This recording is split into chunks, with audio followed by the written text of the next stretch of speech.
Assalamualaikum warahmatullahi wabarakatuh. Hai teman-teman, bertemu lagi dengan BNN Kota Yogyakarta. Yang pertama, kita panjatkan puji syukur kita kepada Tuhan Yang Maha Esa karena berkat nikmatnya sehingga kita dapat dipertemukan walaupun secara daring dan masih dalam situasi pandemi COVID-19.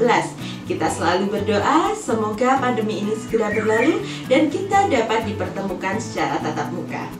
Yang kedua, kami ucapkan selamat kepada teman-teman karena berhasil diterima di sekolah favorit kalian, baik itu SMA maupun SMK.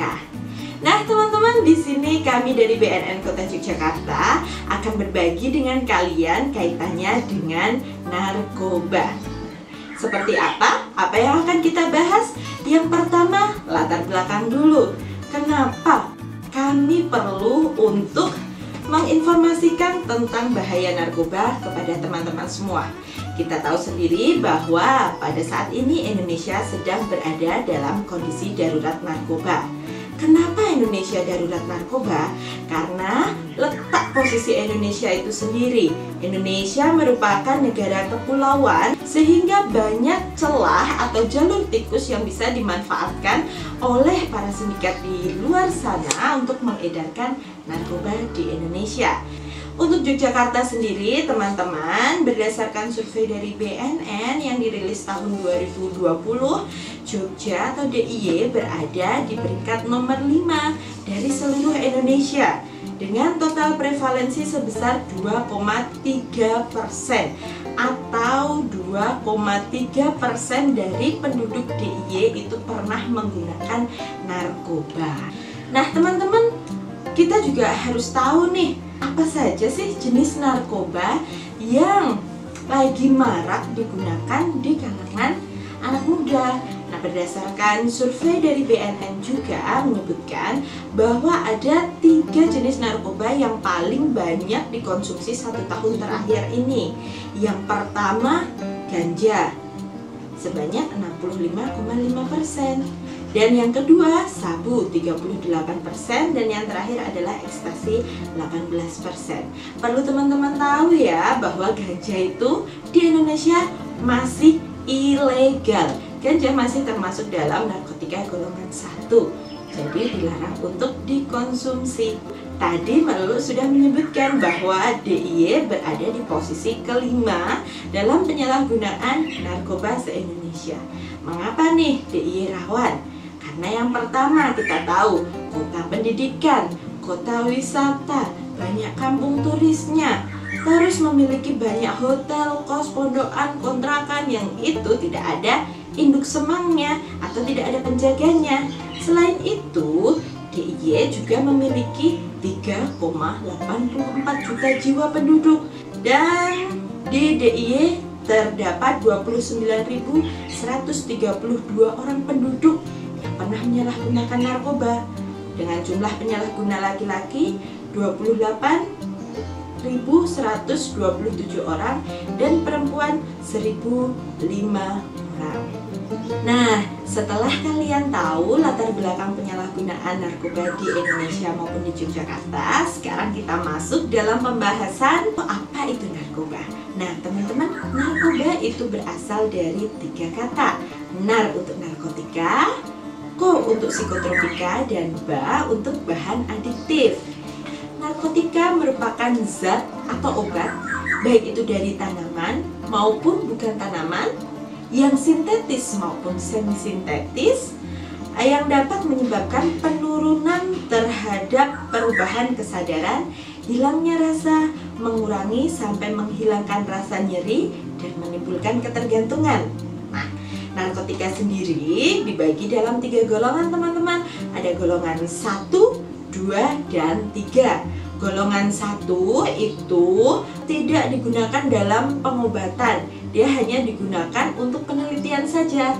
Contohnya adalah ganja, ada sabu, ada ekstasi, ada psilocybina atau jamur teletong sapi. Nah, gitu ya teman-teman. Yang kedua atau narkotika golongan kedua adalah narkotika yang bisa digunakan untuk pengobatan tapi sangat terbatas. contohnya adalah morfin, fentanyl, dan petidin. Untuk golongan ketiga, dia bisa digunakan dalam pengobatan dan memiliki resiko ketergantungan yang cukup rendah dibandingkan golongan sebelumnya. Contohnya CB13, kodein, dan buprenorfin. Di layar nanti kalian dapat melihat bahwa terdapat beberapa jenis narkoba atau narkotika. Ini teman-teman, kalian juga bisa lihat bahwa efek narkoba atau narkotika itu ternyata tidak main-main.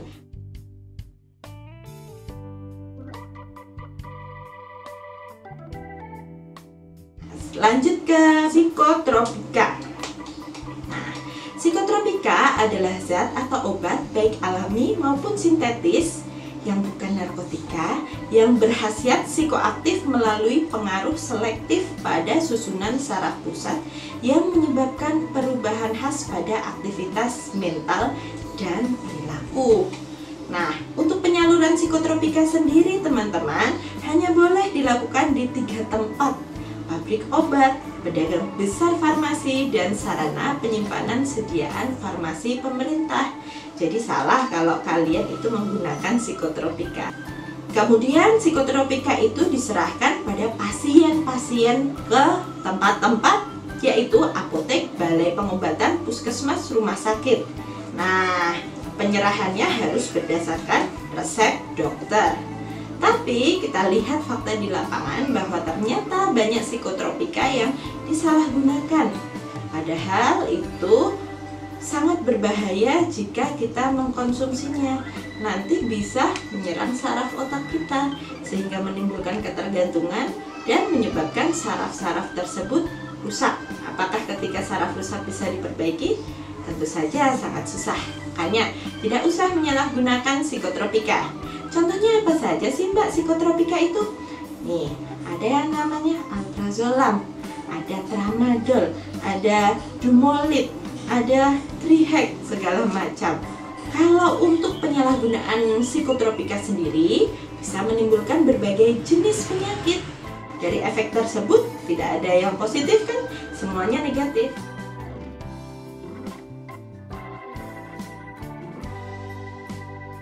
Dan teman-teman laporkan segala tindak penyalahgunaan psikotropika. Kalau kalian tahu ada teman kalian menyalahgunakan obat-obat yang Mbak Lulu sebutkan tadi, segera melapor. Jika tidak melapor, ada nih ancaman pidananya 1 tahun dan denda maksimal 20 juta rupiah. Kalau kalian melapor, nggak usah khawatir karena identitas itu dirahasiakan dan tidak diancam apa-apa. Nah, yang terakhir dari narkoba adalah bahan adiktif. Bahan adiktif adalah bahan bukan narkotika atau bukan psikotropika yang penggunaannya dapat menimbulkan ketergantungan juga. Contohnya apa?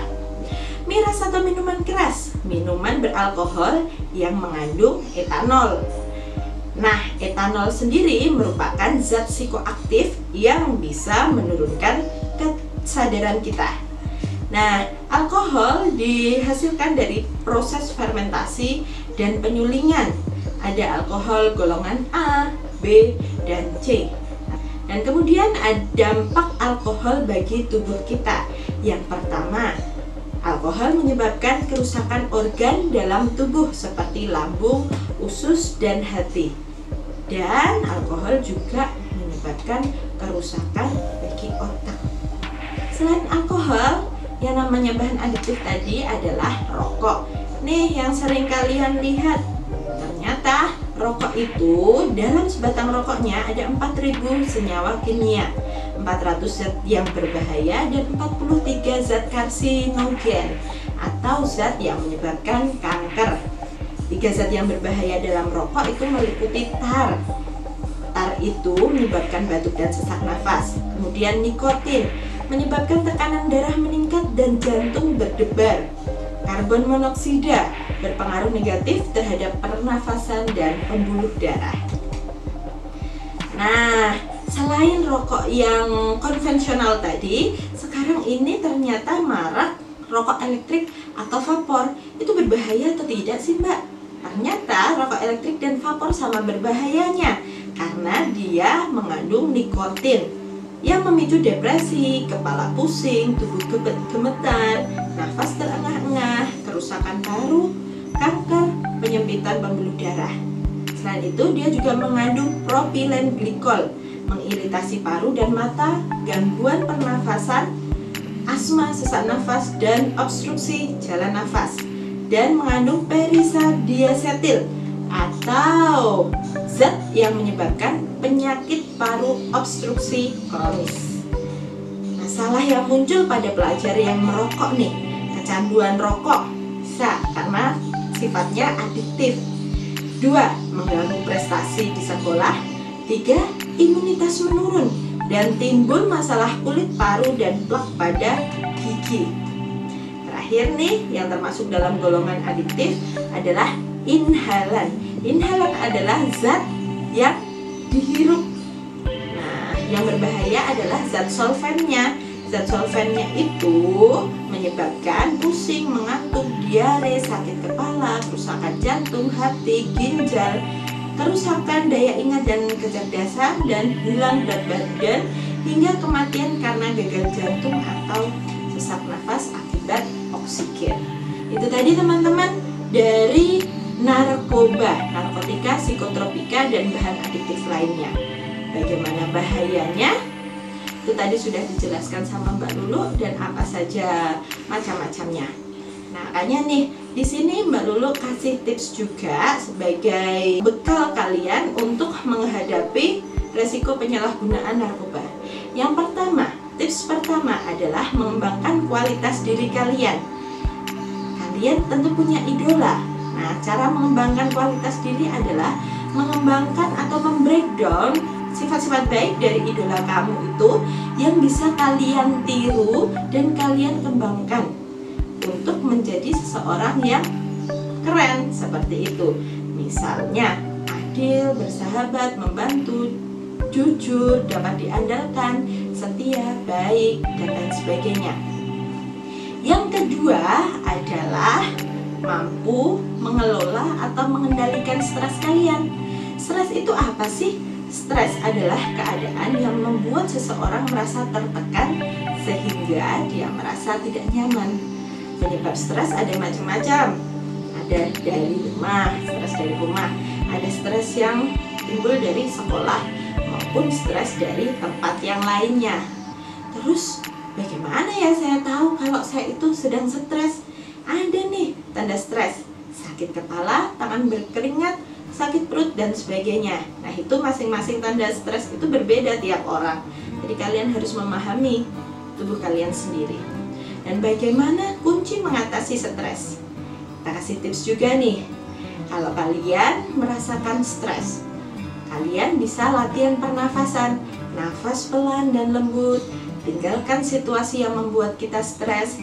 Katakan pada diri sendiri bahwa aku bisa mengatasi stresku. Kemudian pergi ke tempat pribadi. Kalian di sana bisa menangis, berteriak, atau meluapkan emosi kalian agar stresnya juga hilang. Kemudian kalian bisa berhitung 1 sampai 10 untuk sambil menghela nafas secara perlahan. Bisa juga nih sharing atau curhat dengan orang yang kalian percaya. Jangan lupa berdoa. Nah, teman-teman harus ingat tuh, kalau keren itu adalah menjadi diri sendiri dan melakukan hal yang bermanfaat bagi orang lain dan lingkungan sekitar.